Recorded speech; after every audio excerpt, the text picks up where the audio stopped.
Esto es Andar Consciente con Stanis. Esto que para mí es la base de mi trabajo y al mismo tiempo que es lo que siento cada vez más que va teniendo sentido como la búsqueda de ese caminito sencillo, de esa cosa quizás entre comillas simple, pero sobre todo concreta, a la que irle poniendo atención en el día a día. Entonces ahora estoy intentando volver a arrancar el canal de YouTube por tercera vez.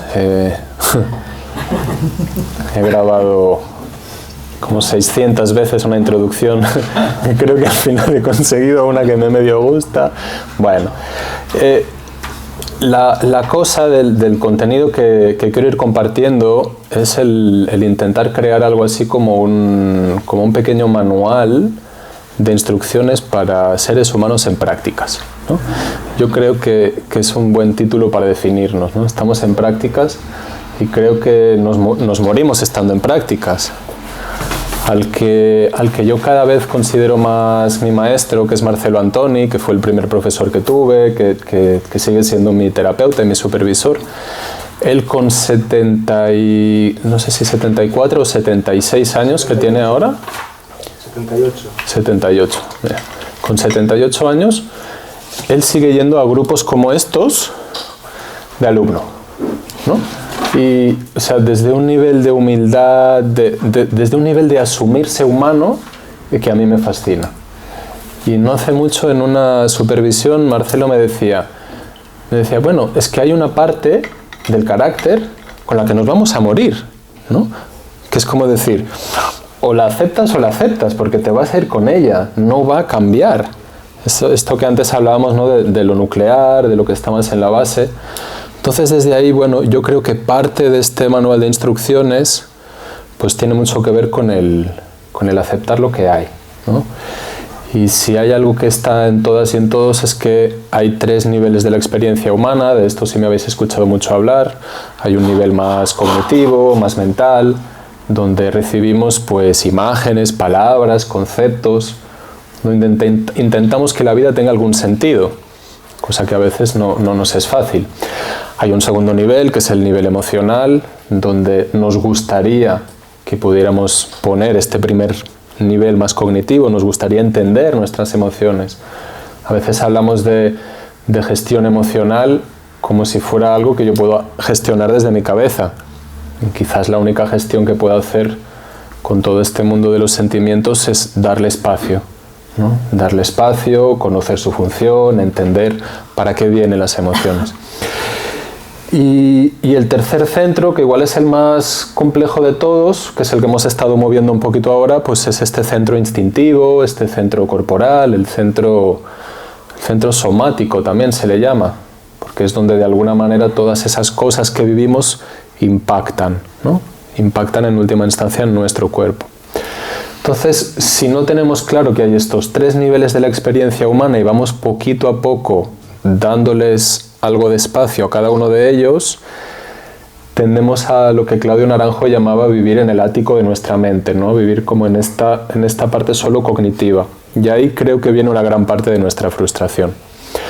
Entonces se nos tiende a olvidar que somos humanos más completos, más complejos, y creo que eso nos trae a veces dificultades, ¿no? Y nos pone en este piloto automático de intentar pasarlo todo por aquí, por la mente, olvidarnos de las necesidades del cuerpo, olvidarnos del nivel, ¿no? de experiencia de las emociones. Y ahí, pues, cuando yo digo, ¿qué cosas muy sencillitas, muy concretas podemos hacer para tener más en cuenta cada uno de estos 3 centros en nuestro día a día? Y que os invito a que lo empecemos a hacer ya ahora, y de hecho va a ser una explicación muy, muy breve y vamos a pasar ya otra vez a darles espacio a esas otras 2 dimensiones más allá de la mental.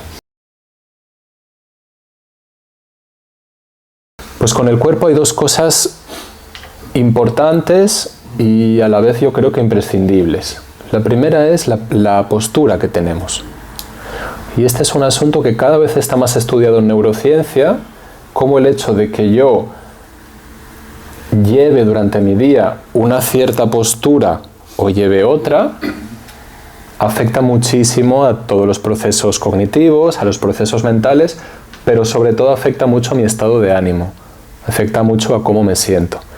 Y esto es algo que yo creo que hemos experimentado todos, ¿no? Cuando nos encorvamos, hay esta posición como que se cierra, esto que los fisios llaman el síndrome cruzado o algo así. Es como si de alguna manera mi cerebro lee esta posición y la lee como una posición, pues, no solamente de tristeza, de desgana, yo diría la lee como una posición de derrota. Es como si la vida me ha vencido, ¿no? Es como si la parte compleja de la vida, la parte difícil, me ha aplastado. Y entonces el cerebro dice, bueno, pues si ha aplastado al cuerpo, pues yo me rindo también, ¿no? Y ahí es donde muchas veces la parte emocional pues lo sigue y entramos en estos estados de distimia, de pequeña, mediana o grande depresión, ¿no? Entonces algo que podemos empezar a hacer desde ya es observar nuestra postura corporal. Y para muchas personas que por estructura corporal, que por carácter, que por la postura que hemos tenido toda la vida, tendemos a estar más bien encorvaditos, más bien como cerraditos, nos va a resultar difícil. Nos va a resultar todo un proceso de ir reeducando nuestro cuerpo para que adopte un poco esta posición que los budistas tibetanos llaman postura de dignidad, que a veces se explica un poco como la postura de las bailarinas, ¿no? Que no es los hombros muy hacia atrás, sino tiene más bien que ver con estar en una especie de centro. A veces ayuda a imaginar este hilito imaginario que me estira y buscar no una posición muy forzada, pero dentro de lo que mi estructura corporal me permita, un estar un poquito más digno, un poco más erguido. ¿Tiene sentido esto? ¿Sí? Entonces ahí ya tenemos un nivel de la experiencia, que es el nivel corporal, al que ponerle atención durante nuestro día. Y esto, por ejemplo, los que estamos muchas horas sentados por nuestro trabajo, pues empezar a darnos cuenta, ¿no? Cuando cruzamos las piernas, cuando nos rendimos, ¿no? Yo hay veces en consulta, en las sesiones, que de repente cuando es como muy complicado, ya llevo mucho rato en esta postura, que siento que mi cuerpo hace, ¡ay, ya! me rindo, ¿no? Es como que hay un dejarse vencer por la gravedad también. Entonces ahí, bueno, os invito a que poquito a poco le vayáis dando a vuestro cuerpo simplemente la atención. Porque yo al principio lo que hacía era esto, vale, entonces, firmes, ¿no? Hay que estar muy recto. El cuerpo ahí se cansa también, el cuerpo se contractura, hay que tenerle paciencia, hay que entender que va a ser un proceso de ir poco a poco reeducando mi postura. La otra vía de entrada al cuerpo, y que también es la vía de entrada a las emociones y a lo mental, porque la principal vía siempre va a ser a través de lo somático, de lo corporal, es la tensión. Y ahí, si nos damos cuenta cuando hacemos estos centramientos, estas meditaciones, nuestro cuerpo tiende a estar en un nivel de tensión bastante elevado. Esa tensión es defensiva, esa tensión lo que pretende es de que la experiencia que viene de fuera, ¿sí? Todas aquellas vivencias que yo voy teniendo, pero también toda la experiencia y la vivencia que yo he ido acumulando dentro, se mantengan sin afectarme demasiado. Entonces ahí como que estamos más bien tensos, en lo que a veces conocemos como coraza muscular. Entonces una propuesta también es empezar a observarme, ¿no? Cómo está la tensión en mi cuerpo. Y ahí la propuesta puede ser de que, por ejemplo, en aquellos ambientes donde yo siento más tensión, en una reunión de trabajo, o esta mañana cuando habéis llegado aquí, ¿no? Gente nueva, no conozco, pues una cosa muy interesante es ponerle la atención a las manos y a la cara. Ponerle atención a cómo está la tensión ahí. Porque parece, o eso nos dice la neurociencia, que nuestro cerebro hace una especie de mapa de nuestro cuerpo, que se ven las manos súper grandes, la cara súper grande, no la cabeza, la cara, y especialmente la zona de los labios, que yo diría casi la zona de los maseteros, de las mandíbulas, ¿sí? Entonces, esas son las zonas a las que mi cerebro está más atento. ¿Se entiende esto? Con lo cual, son zonas que si yo de habitual tengo tensas, ¿qué información le estoy transmitiendo? ¿Ante qué yo me pongo tenso? Peligro. Ante un peligro. ante una amenaza, ¿sí? Entonces, esto es algo que es un tema importante, que lo quiero hacer más bien en un vídeo para no tomar ahora tanto tiempo, que es entender de que yo estoy en un estado o de amenaza o en un estado de calma, y que ahí hay todos unos añadidos que se le dan. La manera más rápida de estar en calma, ¿cuál es? Decirme cálmate. Eso tiende a no funcionar. Respirar ayuda muchísimo y hablaremos después de eso. Sin embargo, cuando yo pongo, insisto, la atención en mis manos y en mi cara y hago un esfuerzo deliberado para aflojar la tensión que hay ahí, hay algo interno que cambia. Y ahora lo vamos a experimentar, ahora vamos a hacer un poquito la práctica. Pero para que empecemos ya a tener una vía directa de entrada, ¿no? Porque si no es, vale, hay que atender el cuerpo. ¿Cómo? Observemos nuestra postura, observemos nuestra tensión, sobre todo en manos y cara, y ahí ya podemos empezar a hacer un trabajo diario. Y es un trabajo que es una práctica, es decir, que a más lo practique, más va a funcionar. ¿Sí? ¿Más o menos se ve esto? Bien. Hay otro nivel que es el de las emociones, que es el mundo de los sentimientos, y ahí pues un poco como comentabas ahora, Belén, la gran puerta de... no la puerta, sino yo diría el gran regulador que tenemos es la respiración. Y la respiración como forma no de hacer desaparecer las emociones que no me gustan. Hay muchas personas que me dicen, claro, es que me dices en sesiones que respire, cuando me pongo muy nervioso respiro, pero no se me va el nerviosismo. Esto no funciona, esto es una estafa, ¿no? Entonces, la respiración no es para quitarme el nerviosismo, la respiración es para poder estar en el nerviosismo, para poder estar en la rabia, para poder estar en la tristeza, incluso para poder estar en la alegría sin que ésta me desborde, de una forma un poquito más regulada. ¿Se entiende este concepto del regularse? Es como un... Entonces, pues ahí hay diferentes herramientas que tienen que ver con la respiración, después veremos alguna de ellas. Cuando nos vamos observando en el cómo respiro, muchas veces nos damos cuenta de que tenemos una respiración que es predominantemente por la boca. Tendemos muchos, o porque tenemos un puntito de alergia, o porque estamos resfriados, o porque hemos cogido esta costumbre, o porque hay un tema con los cornetos de la... no sé si se llaman cornetos o eso es un helado, con los cornetes, con los cornetes de la nariz. Es el carnots en català. Pues a veces hay un tema fisiológico, ¿no? que nos dificulta el respirar por la nariz. Sin embargo, cada vez hay más estudios y se está viendo más la increíble diferencia que hace respirar por la nariz a respirar por la boca, en cuanto a la oxigenación cerebral, en cuanto a el nivel de energía que vamos a tener. Y ahora que estamos en la época de los virus, resfriados y demás, pues hace una gran diferencia que esos virus transiten por mi nariz, ¿no? Que hay como más defensas, hay más microbiota en mi nariz, que no que transiten por la boca, que es más fácil que nos contagiemos. Por la noche es especialmente importante respirar por la nariz. Entonces ahí algo que os invito a que podáis hacer también es a observar durante el día cómo respiráis. Y ya para los más atrevidos, para las más atrevidas, que os podáis poner un trocito de esparadrapo. ¿Sí? Yo esto me lo explicó un fisio hace muchos años y yo le dije, no, estás loco, no, esto no lo voy a hacer, sobre todo por la noche porque me da miedo ahogarme, ¿no? Me dijo, no, pues esto no te vas a ahogar, tranquilo. Me explicó todo el mecanismo fisiológico. Además me dijo, bueno, te dejas aquí como un huequecito, una pajita, ¿no? Y ya hace un tiempo, un año más o menos por ahí, que dije, lo voy a probar.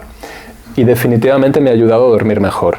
Y definitivamente me di cuenta hasta qué punto yo había sido un respirador bucal, porque de repente ya no me despertaba por la mañana con la boca seca. Y ahí me di cuenta, digo, ostras, pero si yo desde pequeño, por la noche siempre me tenía que levantar a beber agua, o a pedir agua a mis padres, y ahora de repente ya no tengo esto, ¿no? Ostras, ¿será que he respirado por la boca toda la vida?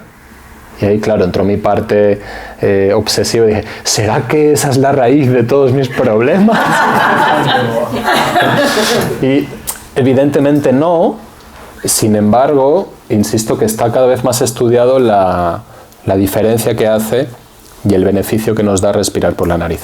Entonces, ahí tenemos ya otro tema, ¿no? Cuando yo respiro por la nariz, automáticamente mi respiración se amplía. Cuando yo pongo la atención a tener la boquita cerrada, por la nariz no entra tanto aire. Hay un poquito más de dificultad, ¿cierto? Hay un poco más de resistencia. Por eso respiramos por la boca. Por eso estamos en mala postura. Porque tendemos a la inercia. Al respirar por la nariz, mi respiración se hace un poquito más amplia, con lo cual mi sistema nervioso también tiende a regularse un poquito. Con lo cual toda esa parte emocional, sobre todo de la parte que tiene más que ver con el miedo, con la ansiedad, con la tensión, poquito a poco se afloja. Entonces, dos herramientas tenemos ya. ¿Cómo es mi postura? / tensión en el cuerpo. ¿Cómo es mi respiración? Y ahí puede haber momentos del día en los que yo pueda, de una forma como práctica, como una práctica formal, ponerme o sea, en lugar de meditar, decir, me voy a sentar simplemente a observar cómo es mi postura y a cómo es mi respiración. Y ahí, sin darme cuenta, estoy meditando. Sin llamarle meditación, que entonces parece que me tenga que iluminar y que no tenga que tener pensamientos y que tenga que estar en calma, y entonces nos frustramos y todas esas cosas. Entonces, postura, respiración. Y el tercer nivel, que es el nivel cognitivo, el nivel mental, pues ahí también hay algo que creo que es bastante sencillo, y no por sencillo fácil, como decíais antes, que es observar qué estado mental tengo de base. Es decir, ¿qué me estoy contando? ¿Qué me estás contando? ¿No? ¿Qué me estoy contando? Y lo que me estoy contando, para algunas personas, los que tenemos un carácter de tendencia pesimista, habitualmente no es tan bonito. Habitualmente nos estamos contando que nos falta algo, ¿no? Como una sensación de incomodidad que también nos genera angustia y ansiedad. Me estoy contando que lo que tengo no me gusta o no es suficiente. Es decir, entro en queja, entro en reclamación. Y a veces me cuento también que lo que soy no es suficiente. Con lo cual entro en autoexigencia. Tendrías que ser no sé qué, tendrías que hacer no sé cuántos. ¿Sí? ¿Tiene sentido esto? Entonces, ahí nos damos cuenta que hay dos estados mentales muy básicos. Los americanos, que hacen siempre juegos de palabras, dicen greed or gratitude, ¿no?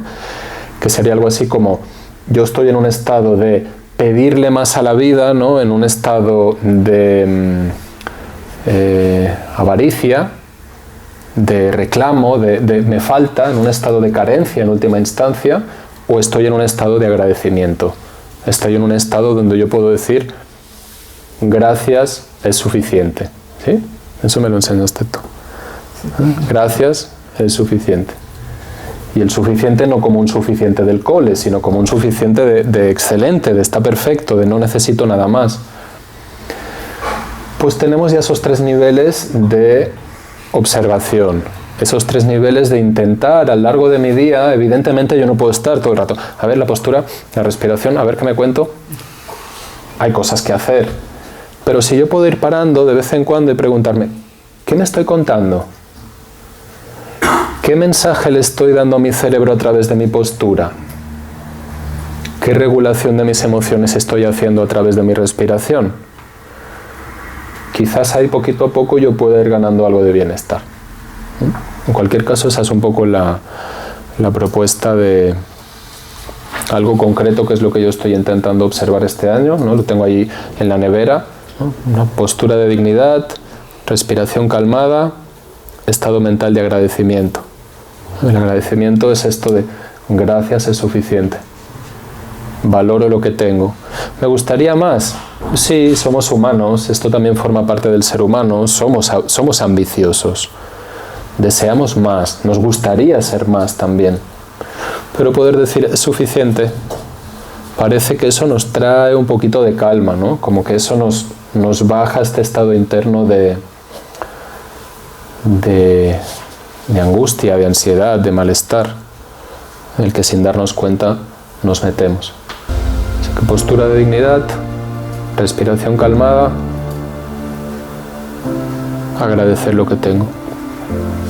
¿Suficientemente sencillo? Sí, sí. Bien.